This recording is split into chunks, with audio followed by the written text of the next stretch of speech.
Warren Buffett চমৎকার একটা কথা বলেছেন। আপনারা যারা চাকরির পিছনে দৌড়ান, ওয়ারেন বাফেট বলছে তুমি তখনই সফল যখন যখন তুমি বসে থাকবা ঘরে, তারপরে তোমার অ্যাকাউন্টে টাকা ঢুকবে, তাহলে তুমি সফল। আপনি চাকরি করেন 9 ঘন্টা 8 ঘন্টা, চাকরি করার পরে আপনি যখন চাকরি শেষ, আপনার বেতন শেষ। চাকরি শেষ, আপনার বেতন শেষ। তার মানে আপনার সফল তখনই হবেন আপনি ঘরে বসে থাকবেন। দেখেন আমাদের একটা মানুষ, ধরেন আপনি 30,000 টাকা বেতনে চাকরি করেন, 30,000 টাকা, 10 ঘন্টা কাজ করেন প্রতিদিন। যদি 10 ঘন্টা কাজ করেন, তাহলে প্রতি ঘন্টার বেতন কত দাঁড়ায় বলেন তো? 100 টাকা। যদি 60,000 টাকা বেতন, তাহলে প্রতি ঘন্টার 200 টাকা। 200 টাকা। তার মানে আপনি 60,000 টাকা বেতন হলে আপনার প্রতি ঘন্টার হয় মাত্র 200 টাকা আপনার স্যালারি। আপনার হাতে কয় ঘন্টা আছে? 24 ঘন্টা। 24 ঘন্টা তো বেশি আছে।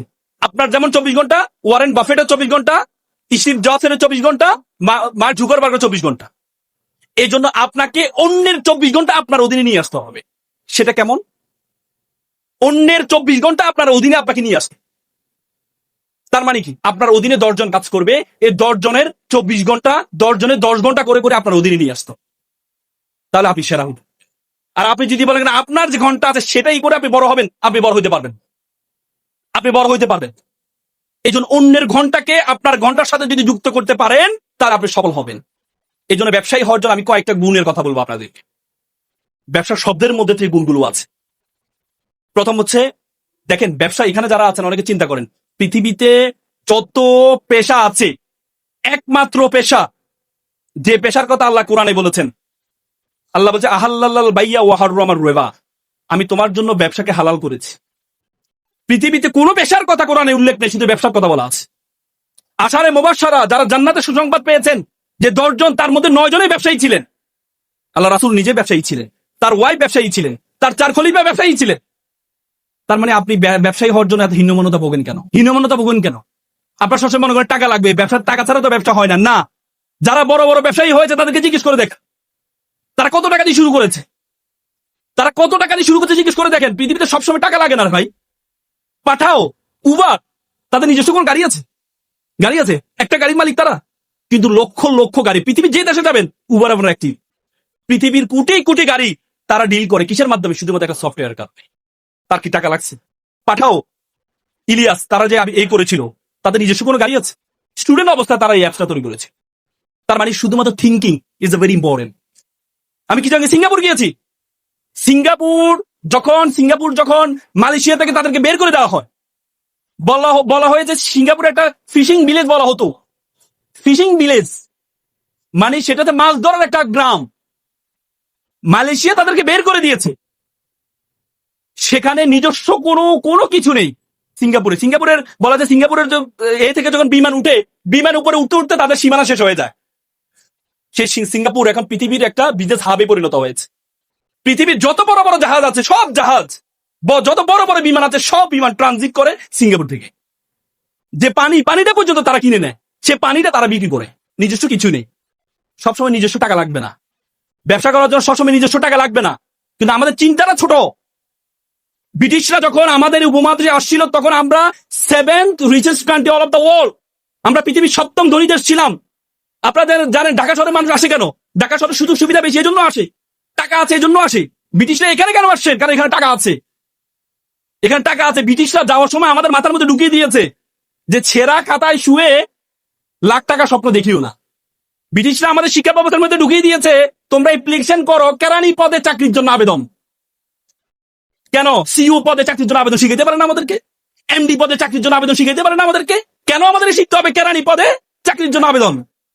আমাদের শিক্ষা ব্যবস্থার মধ্যে এমন কিছু ঢুকিয়ে দিয়েছে, তুমি লাখপতি, তোমাকে আবেদন করতে হয় আমার বাবা কৃষক, আমার চলতে পারি না, সুতরাং আমাকে কি বৃত্তি দেওয়া হোক। মিথ্যা থেকে শুরু করেছে তোমাকে শিক্ষা। ছোটবেলা হাটিম মাটিম ডিম, তারা মাঠে মাঠে ডিম, এমন করে প্রাণী আছে না? তোমাদেরকে শিখানো হয়েছে, আমাদের মধ্যে শিখানো হয়েছে ডিভাইড এন্ড রুল। ব্রিটিশদের তারা বলেছে তোমরা সবসময় একজন ভিতরে লেগে থাকবি, তোরা আর অন্যদিকে তাকালো তোদের চিন্তা করতে হবে না, নিজের লেগে থাক। এই জন্য 2 বাংলাকে ভাগ করে দিছে, কাশ্মীরকে ভাগ করে দিছে, 2 পাঞ্জাবকে ভাগ করে দিছে।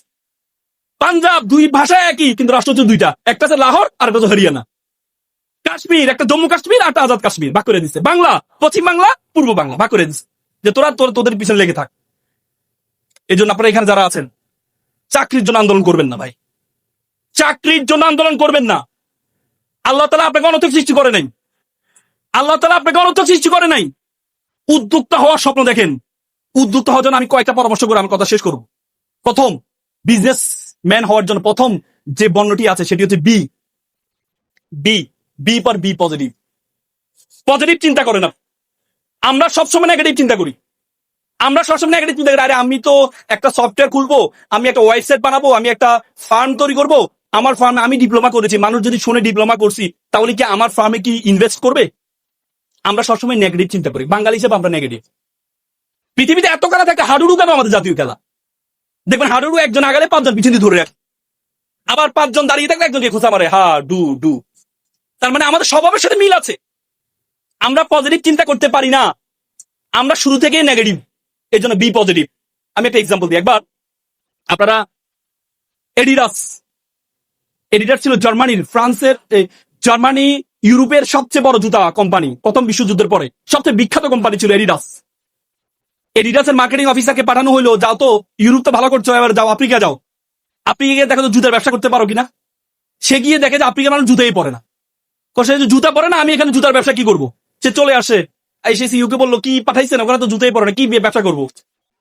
পরবর্তীতে দ্বিতীয় বিশ্বযুদ্ধের পরে নাইক, আমেরিকার একটা জুতা কোম্পানি, তারা তাদের মার্কেটিং অফিসারকে পাঠালো, নতুন শুরু করেছে, মার্কেটিং অফিসারকে পাঠালো আফ্রিকায়। মার্কেটিং অফিসার গিয়ে দেখে যে আফ্রিকার মানুষ জুতা পরে না। সে চিন্তা করলো, আমি যদি এখানে থেকে যদি তাদেরকে জুতা পরানোর ফজিলের সম্বন্ধে তাদেরকে যদি বর্ণনা করতে পারি, তাহলে আমি মনে হয় সবচেয়ে বেশি বিক্রি করতে পারবো এখানে। পরবর্তী সে 3 মাস ছিল, থেকে আফ্রিকার মানুষকে জুতার অবস্থা শিখিয়েছে, জুতা কেন করতে হবে। শিখানোর পর দেখা গেছে সারা বিশ্বে যা ব্যবসা করে নাই তার চেয়ে বেশি ব্যবসা করেছে আফ্রিকায়, আফ্রিকায়, আফ্রিকায়। তার মানে you have to be positive. আপনাকে পজিটিভিটি থাকতে হবে। আপনি যদি নেগেটিভ অ্যাপ্রোচ নিয়ে থাকেন, তাহলে আপনি বড় হতে পারেন। নেগেটিভ অ্যাপ্রোচ নিয়ে থাকলে বড় হতে পারেন। পজিটিভ চিন্তা, আপনি যদি চিন্তা করেন, আরে আমার ইনস্টিটিউটের পাশে ধর আপনি ডুয়েটে পড়েন, আপনি যদি চিন্তা করেন ডুয়েটে পড়ি, ডুয়েটের এখানে যদি আমি আইটি ফার্ম তৈরি করি, তাহলে এখানে তো সবাই ইঞ্জিনিয়ার, কে আমারটা নিবে? আপনাকে চিন্তা করতে পজিটিভ। দ্বিতীয় যে গুণটি সেটি হচ্ছে ইউ। ইউ মানে understand the pulse of the people. জনগণের পালস বুঝতে হবে। আপনি যে উদ্যোগটা গ্রহণ করবেন, প্রথমে আপনাকে বুঝতে হবে যারা আছে তাদের পালস বুঝতে হবে, যে আমি যে পণ্যটা নিব, এই পণ্যটা আমি কোথায় নিব। আপনি আইটি ফার্ম করবেন, আপনি যদি ডুয়েটের পাশে আইটি ফার্ম করেন, তাহলে সেখানে তো সব ইঞ্জিনিয়ার, তাহলে কাজ হবে না। আপনাকে এমন জায়গায় আইটি ফার্মটা করতে হবে যেখানে ইঞ্জিনিয়ার কম, যেখানে মানুষ নতুন প্রযুক্তির দিকে এগিয়ে যাচ্ছে। এই জন্য আপনি যে কাজটা করবেন, আপনাকে বুঝতে হবে সব জায়গায় সবকিছুর গুরুত্ব সমান নয়।